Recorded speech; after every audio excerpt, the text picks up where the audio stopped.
I don't want to go on it now, so showing you more toys. I only want to give you an understanding. What are we working on long term?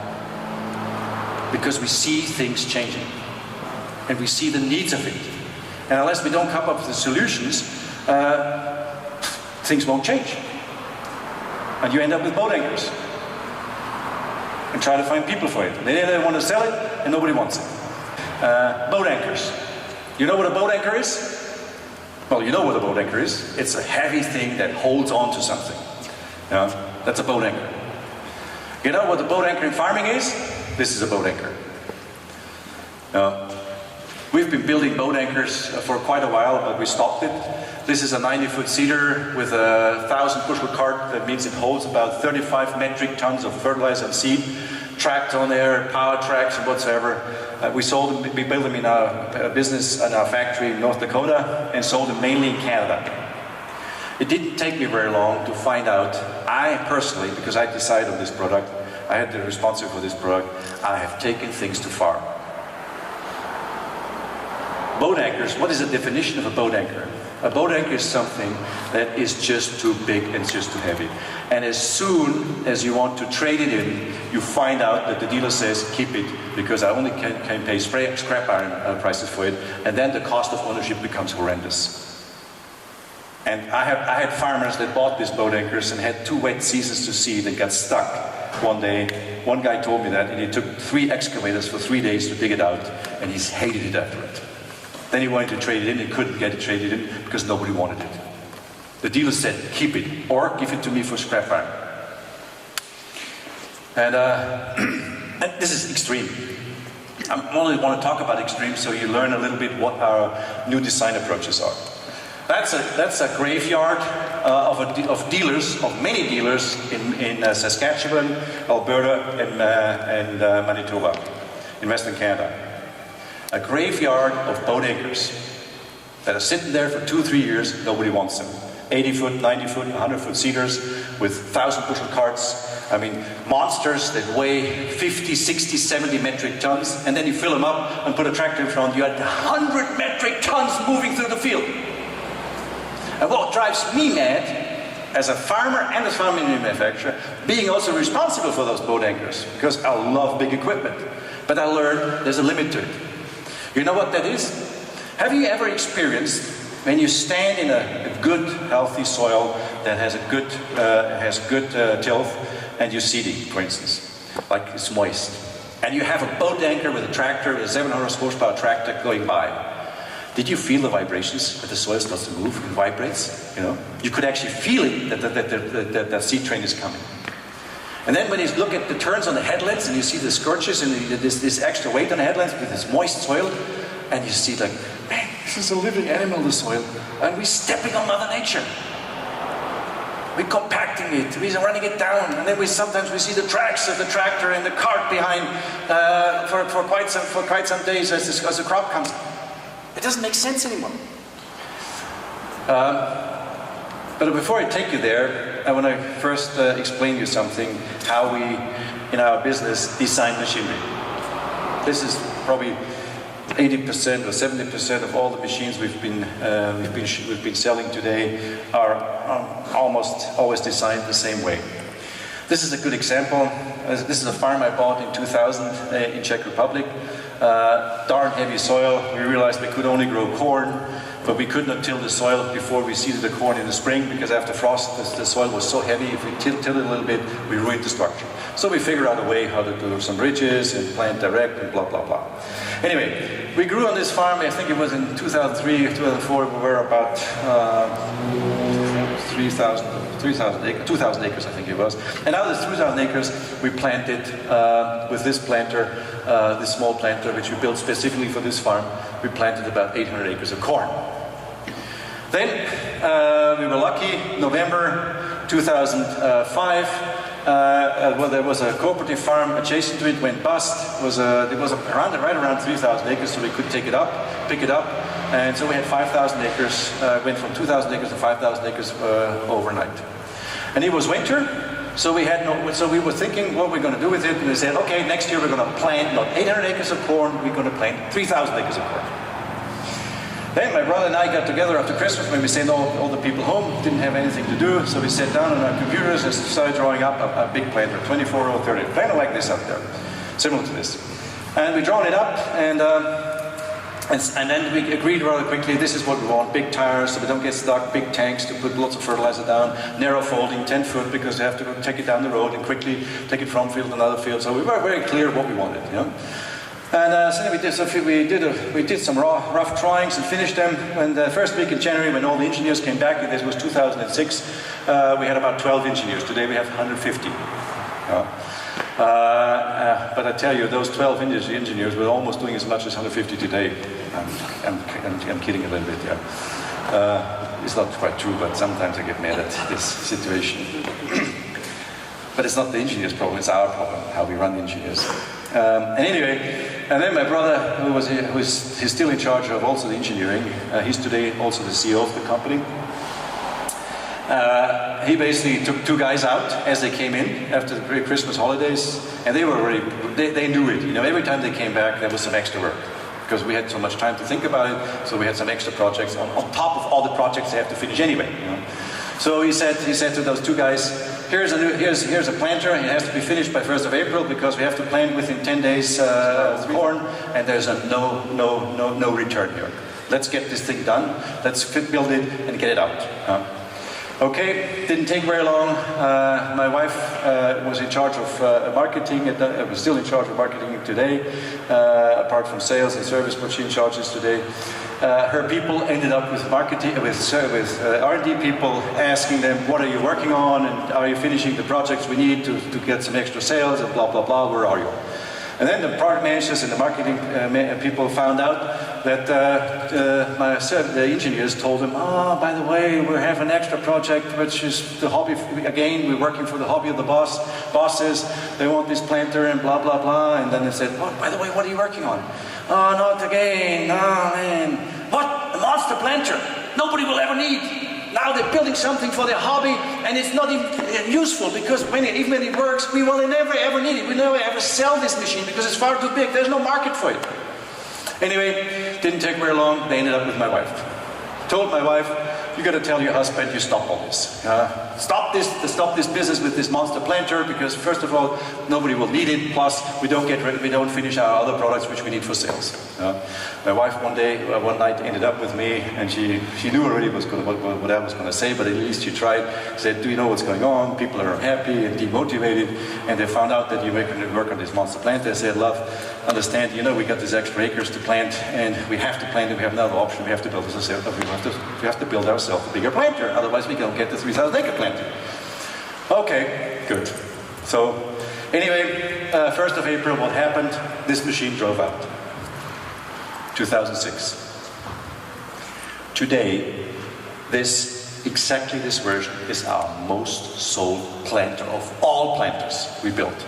We build them in our factory in Fargo, North Dakota. We build them in our factory in Brazil, Curitiba, Brazil, and we build them in our factory in Germany. Thousands of them out there. Guess what? If I ask the people that went up to my wife and told my wife we've got to stop this today, what was it we told my wife? No, we didn't say anything. No, you were right. Just think about it. If our company was run by a Harvard degree business CEO that only thinks in terms of analytics, you know, and thinks of listening to product managers and marketing people and study the market, we would never ever start a product like this. And this is only an example of many other products that would never ever been started in a corporate business. Because you listen just to your people, not to the farmer and to what you think we should be having. So anyway, we come back in a minute to this. I'll give you another example. Because what I'm doing with you now, I'm explaining you one jigsaw puzzle piece after another one. And then at the end, I put it together. So remember what I just said. Starting from boat anchors, going to a compact fold planter, and now this. What's this? What's this for? What do you guess? A four-wheel drive truck with a shuttle on, and a lowboy, which I specially built, where you can, within 10 seconds, without ramps, roll on and roll off that sprayer. So it's a 10-second deal, very quick. What for? What is the sense of doing this? There's not really much sense, unless you know what the thoughts are behind it. Okay, let's go for the thoughts behind it. Can I fire up this video? We start with controlled traffic farming, which is nothing new for you Australians. You know what that means. So anyway, 7 years ago, we took one of our farms and we put it into controlled traffic farming. It was 12 meters. We had to extend the augers on the class combines. The first ones fell off, you know, and blah blah blah.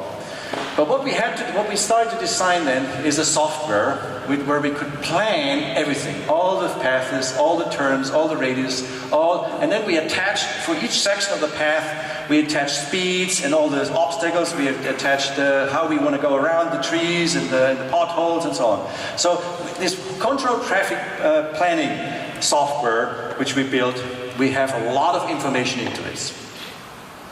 And why? Now look at this. This is how we have been doing logistics on most of our farms the last 5 to 10 years. That we have basically a shuttle, this full-type truck, and a one-shot shuttle, and we do basically the hot shots on the farm. We built ourselves an inductor where we could empty the jugs and clean them without the person that does it spilling them. And then it's more or less a pit stop Formula One, you know. We have a special pump on there, not a centrifugal, it's a piston pump, so we very quickly fill the sprayer, and at the same time we rinse the shuttle. So every time we fill the sprayer with 6,000 liters batch, it takes 3 minutes, we rinse the shuttle as it goes back. And it's all fully traceable, you know, we need this for the supermarket in the future and so on. So it's a complete systems approach. So now you take that one step further. We have our shuttle, we have my lowboy, which is already existing, and then we put the sprayer on. You look at the sprayer, there's something missing. A cap. Why? It's a robot. You happy? You understand where I'm taking you? This is already running. So this is not a fiction anymore. This is already going. But the robot is the final piece. I need the controlled traffic planning tool. I need to have all the paths. I have to be very precisely planned, and all the documentation for each section on the planning tool. Then I have to have the logistics with this truck, with this tender. Because without logistics, the robot is useless. You know?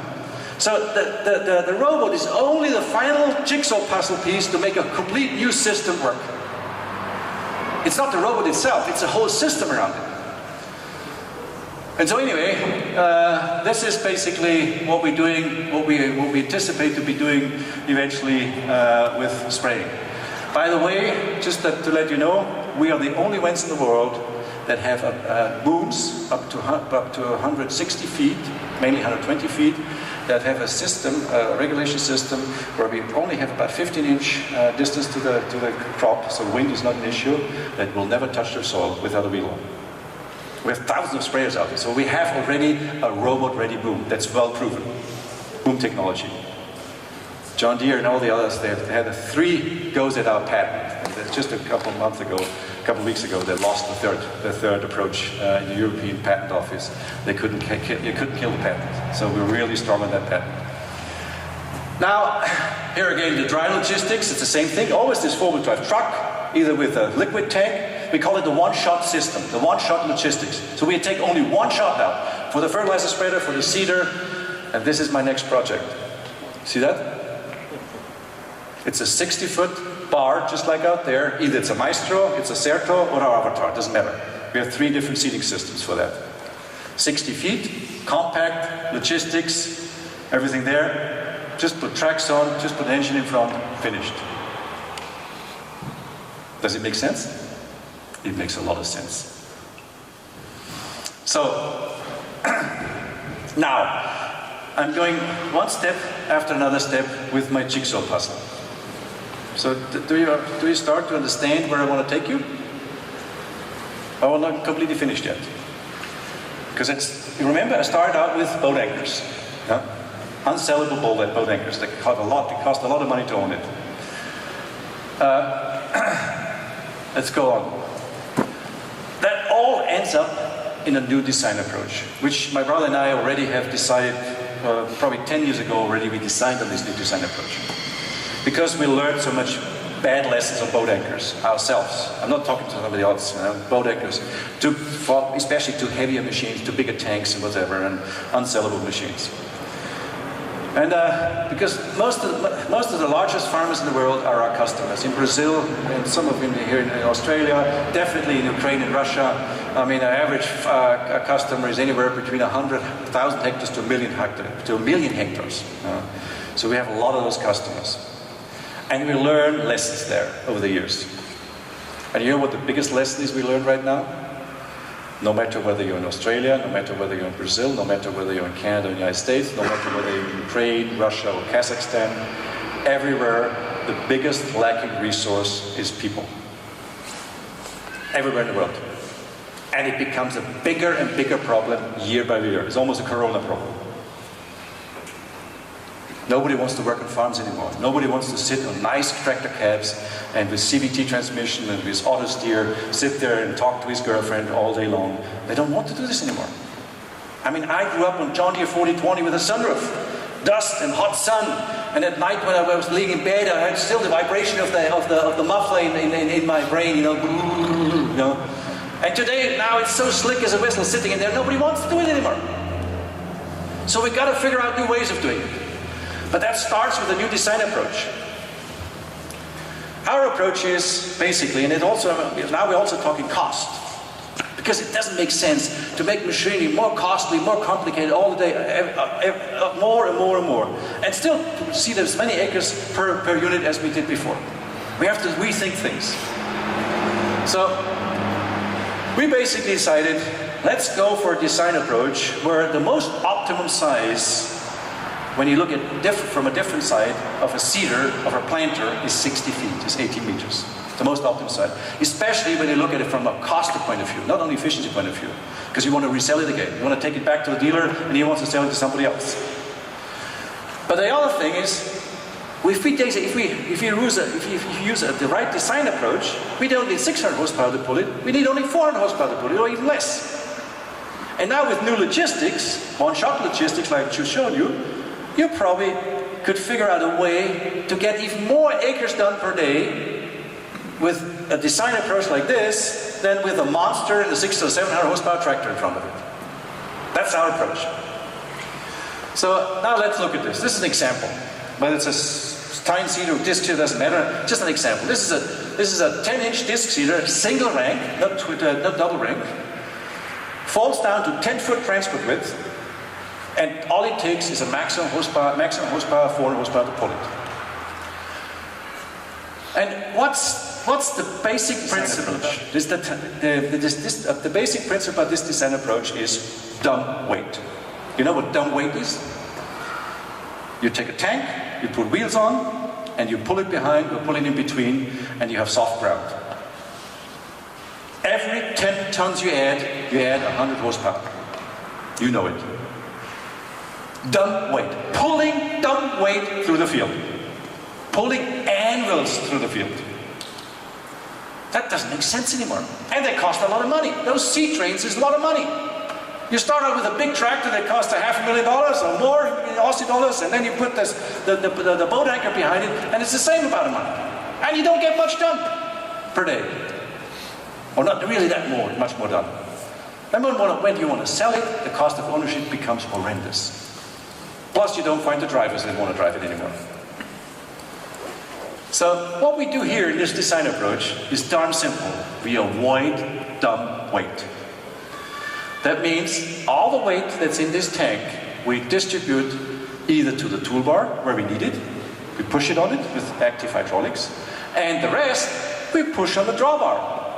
There's nothing wrong about extra weight on the drawbar, and you go a little bit up the hill, you spin out, and you don't spin out. You know that. And when you have no weight on it, the tractor starts to spin out. So it's perfectly used weight. It's not dumb weight. And that's the only reason why we can build machines like this very compact and lighter, and still have enough weight to push the thing in the ground and pull it very easy. But that's not the main reason. What is the main reason of this new design approach? It's robot ready. You got me? You need compact designs. Otherwise you cannot move them around, because a robot doesn't go by itself down the interstate, or down the main road.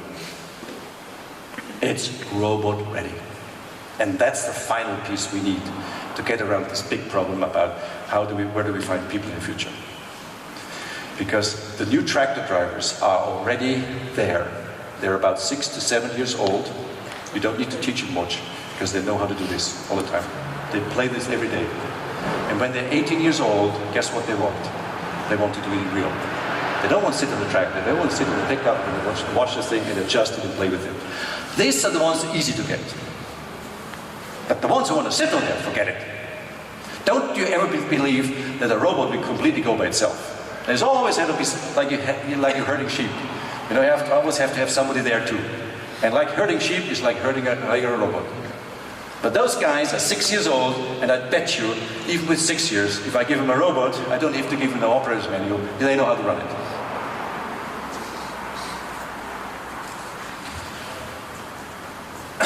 So this is a few examples of those, this new design approach. This is a strip till unit. It's always the same design approach.